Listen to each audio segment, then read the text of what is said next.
I was sitting there in that cheap office chair they never replaced, the one with the weird stain I'd been looking at for 6 years, when Elliot slid the folder across his desk with that same practiced expression. Half grimace, half smile. I knew what was inside before I even opened it. Rejection number 12. 12 times. 12 times I'd been passed over for senior consultant. And I already knew who got it instead of me, Kirsten. 8 months at the company. 8 months. The thing is, Daphne, Elliot said, leaning forward like we were co-conspirators instead of whatever we actually were. Q4 isn't our strongest quarter for leadership transitions, but I've already put your name at the top of the list for spring promotions. I nodded like I believed him, like I hadn't heard almost those exact words 11 times before, like I hadn't trained every person who'd been promoted above me since 2018. Then I did something that surprised even me. I started laughing. Not cute giggles, the kind of laugh that makes people uncomfortable, the kind that says, I've finally snapped. Elliot's face did this weird thing. His customer service smile glitched. Something funny? Yeah, I said, still laughing. Me, I'm the joke for believing you. 12 times. So that's how it started. That's the moment I decided to burn it all down. Oh, wait, I should probably introduce myself. I'm Daphne. I was 33 when this happened, working at this boutique consulting firm called Paragon Strategic. We did business transformation consulting for healthcare companies. Sounds fancy, right? 6 years I'd been there. 6 years of being the person they called at 11 p.m. when everything was falling apart. 6 years of being told I was invaluable, but apparently not invaluable enough to promote. Before I go deeper into this mess, please like this video, subscribe to the channel, and let me know in the comments if you've ever been in a situation where you felt completely invisible despite working your ass off. Because honestly, it helps to know I'm not alone in this. And trust me, this story goes places even I couldn't have predicted. So back to that office. That moment, I composed myself and told Elliot I understood. That I was a team player. Then I walked back to my desk, past Kirsten, who was literally showing her new business cards to anyone who'd look. Senior consultant. The title that should have been mine almost 3 years ago. Let me give you some context. Paragon Strategic was founded by 3 guys who worked at one of those big 4 consulting firms. They had this whole, we're different, we're family shtick. Elliot was employee number 6. I was employee 23, hired when they were still trying to prove themselves. I automated half their reporting systems. I saved their biggest account, Healspace Regional, when our project manager quit mid-implementation. I routinely worked 60-hour weeks. I delivered. Every single time. And it wasn't just that they didn't promote me. They'd tell me why. Always something different. You need more client-facing experience. So I'd get that experience. You need to demonstrate more leadership. So I'd lead a team. You need more technical expertise. So I'd get certified in whatever new system they were implementing. And after I'd check each box, they'd move the goalposts. Again, and again, and again. Meanwhile, they promoted people around me. Brody, who missed deadlines constantly but played golf with Elliot. Vivian, who couldn't build a basic reporting dashboard without my help but was best friends with our director of consulting. And now Kirsten, whose main qualification seemed to be that she went to the same business school as our CEO. I used to wonder what was wrong with me. Was I not charming enough? Not political enough? Wrong gender? Wrong background?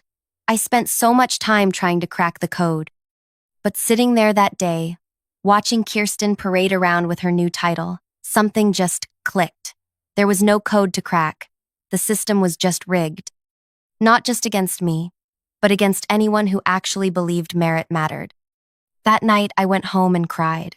Like, ugly cried. The kind where you're sitting on your bathroom floor at 2 a.m. wondering how you became this person. I called my sister Renee, and she listened to me rant for an hour. Then she said something that changed everything.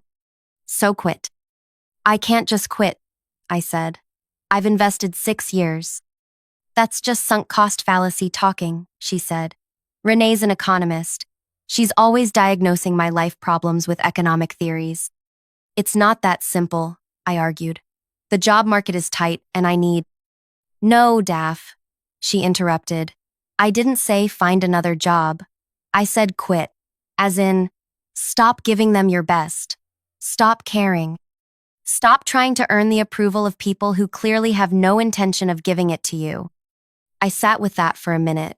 That's not who I am, I finally said. Maybe it's who you need to become, she replied. I couldn't sleep that night. I kept thinking about what Renee said, about how I'd spent 6 years trying to prove myself to people who had already decided not to see me. And something hardened inside me. A plan started forming. See, I knew things. I knew how everything at Paragon actually worked, not how they claimed it worked in their fancy pitch decks. I knew which clients were on the edge of leaving. I knew which projects were behind schedule. I knew where all the bodies were buried, metaphorically speaking. And most importantly, I knew that despite being denied a promotion 12 times, I was the glue holding at least 5 major client relationships together. The next morning, I went to work like normal. I smiled at Elliot in the hallway. I congratulated Kirsten. I answered frantic emails from project teams. But something had changed. For the first time in 6 years, I wasn't trying to impress anyone. Instead, I started documenting. Everything.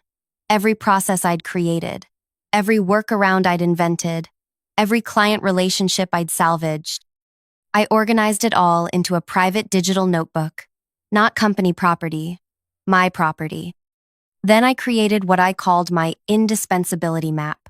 It was a detailed analysis of exactly how much the company depended on me, where the critical dependencies were, and this is important, which clients had relationships with me specifically rather than with Paragon as a whole. You might be thinking this sounds calculated, cold even. And you know what? You're right. But 12 rejections will do that to a person. 12 times being told you're not quite good enough when you know damn well you are. It changes you. I gave myself 6 months. 6 months to execute what I started calling my quiet exit. Not quiet quitting. That's when you do the bare minimum. No, I kept working just as hard. But my goal had changed. I wasn't working for a promotion anymore. I was working for myself. The first phase was making myself even more indispensable. Counterintuitive, right? But necessary. I volunteered for the most complex client problems. I became the go-to person for troubleshooting. When our biggest client, HealSpace, had an issue, they'd call me directly, not Paragon's support line. I was careful about it. I didn't sabotage anything. I didn't create unnecessary dependencies.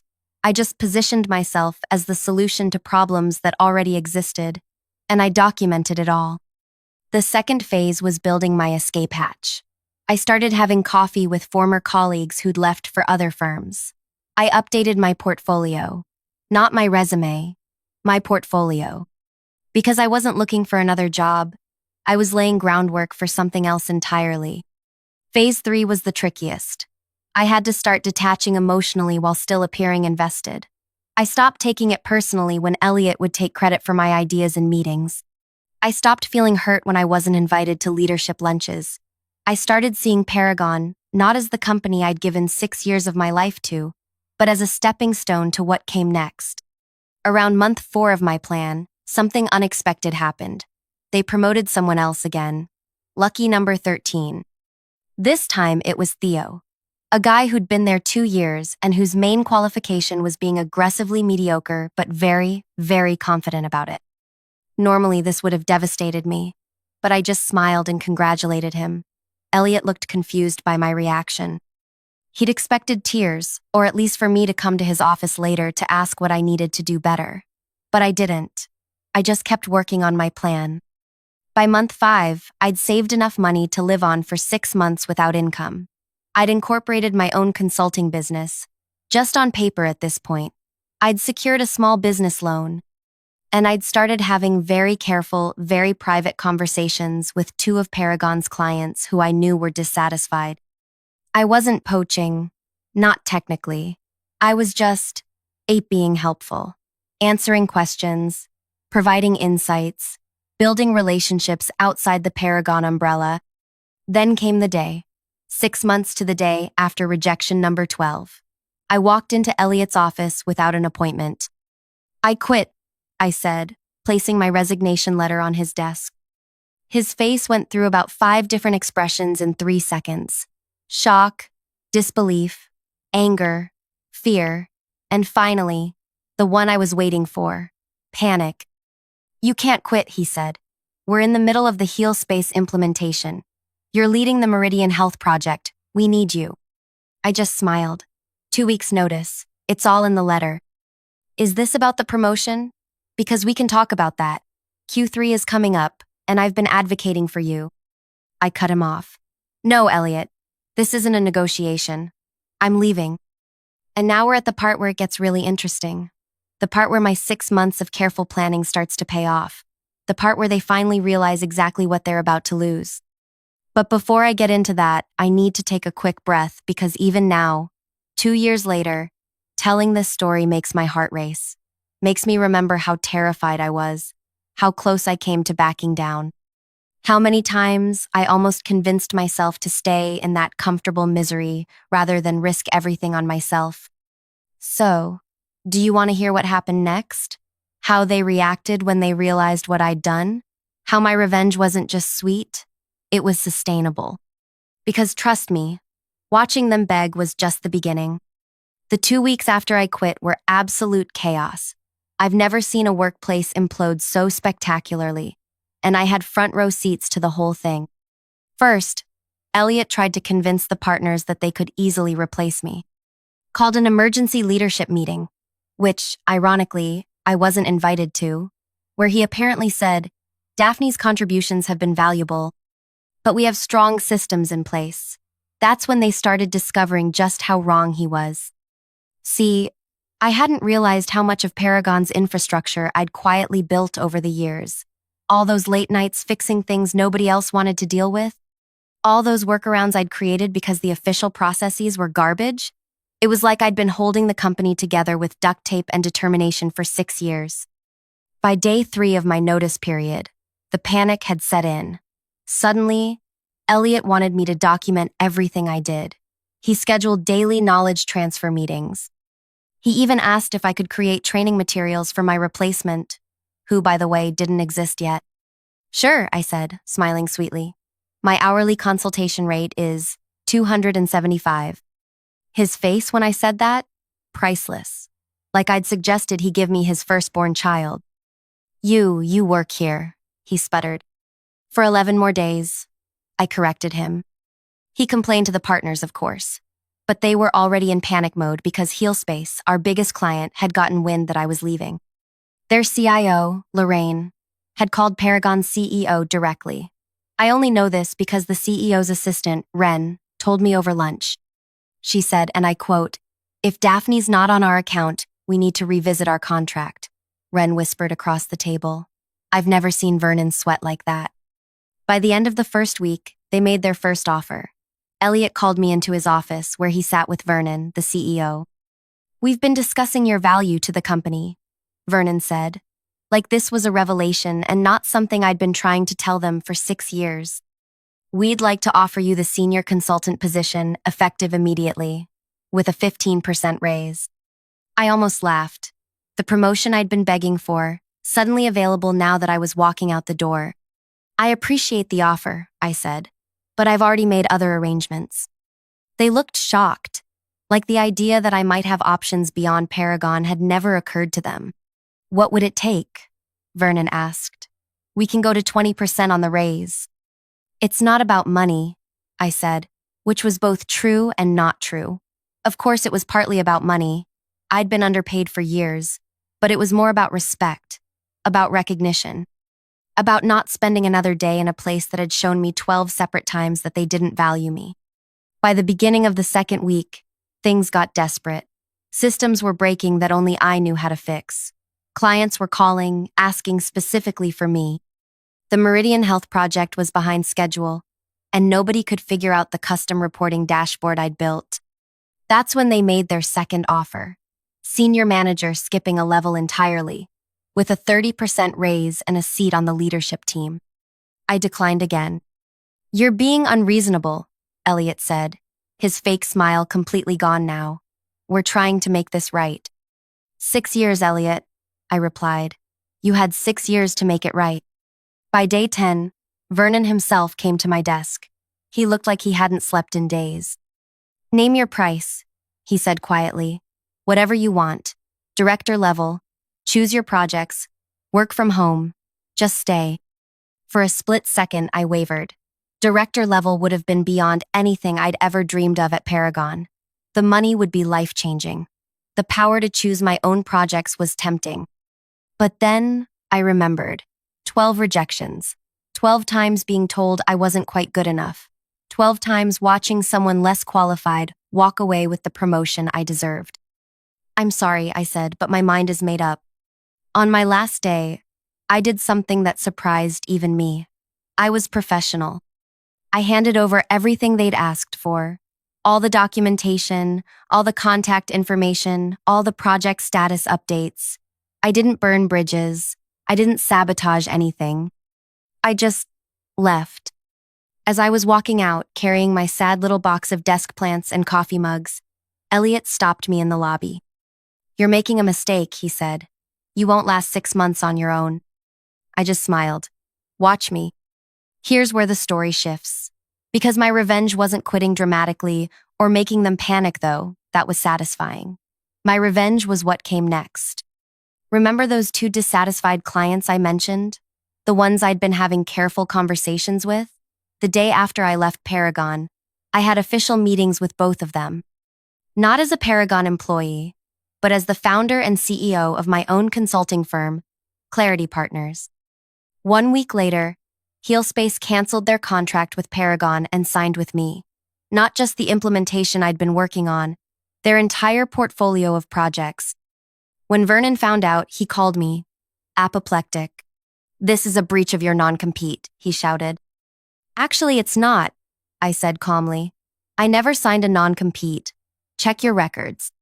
He went silent, because he knew I was right. In all the paperwork over 6 years, they'd somehow never gotten around to having me sign a non-compete agreement. An oversight that was now costing them millions. 3 weeks after that, Meridian Health followed. Their COO told me later that when they called Paragon to cancel, Vernon offered to slash their rates by 40%. They declined. By month 3, I had 5 clients, 3 from Paragon and 2 new ones through referrals. I was making triple what I'd made at Paragon. I hired my first employee, Tanya, a brilliant analyst who'd been overlooked at her previous firm. The best part?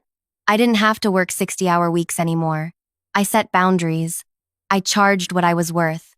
I built systems that worked from the start instead of patching broken ones. At month 5, something unexpected happened. Kirsten, remember her? Promotion number 12? Reached out to me on LinkedIn. She wanted to meet for coffee. I'm miserable, she confessed, stirring her latte nervously. Everything's falling apart there. Nobody knows what they're doing. The HealSpace account is a disaster. Elliot blames everyone but himself. I nodded sympathetically. None of this surprised me. They talk about you like you're the bogeyman, she continued. Vernon actually banned anyone from saying your name in meetings, but they also can't stop talking about how things worked when you were there. I couldn't help but feel a little smug, but also sad. Sad for the people still trapped there. Sad for the 6 years I'd wasted trying to prove myself to people who were never going to see my value. Why are you telling me this? I asked her. She took a deep breath. I want to work for you. I nearly choked on my coffee. Excuse me? I know it's weird, she said, and I understand if you say no, but you built something amazing in just a few months. You're doing the work you want to do, with clients who respect you. That's what I want. I studied her face, looking for signs of deception. Was this some kind of corporate espionage? A trick to get me to reveal my client list? But all I saw was exhaustion, and something I recognized intimately, the desperate need to be valued for your work. Send me your resume, I said finally, and we'll talk. 6 months to the day after I left Paragon, I got a call from a number I didn't recognize. When I answered, a familiar voice came through. Daphne, it's Vernon. My heart skipped a beat. Hello, Vernon. What can I do for you? We need to talk, he said, his voice strained. Things here are. We're struggling. The quarterly numbers are the worst they've been in 5 years. We've lost 7 more clients since you left. I waited, saying nothing. We want you back, he finally said. We'll match whatever you're making now. Double it even. Director level, equity stake, whatever you want. I closed my eyes, taking in the moment. This right here, was what I'd wanted to hear for so long. Validation, recognition, the admission that I had been right all along. But it came too late. I appreciate the offer, I said, echoing the words I'd used when rejecting their previous attempts to keep me. But I'm not interested. We're desperate, he admitted, his voice cracking. Please, just come in for a meeting. Name your terms. That's when I realized something important.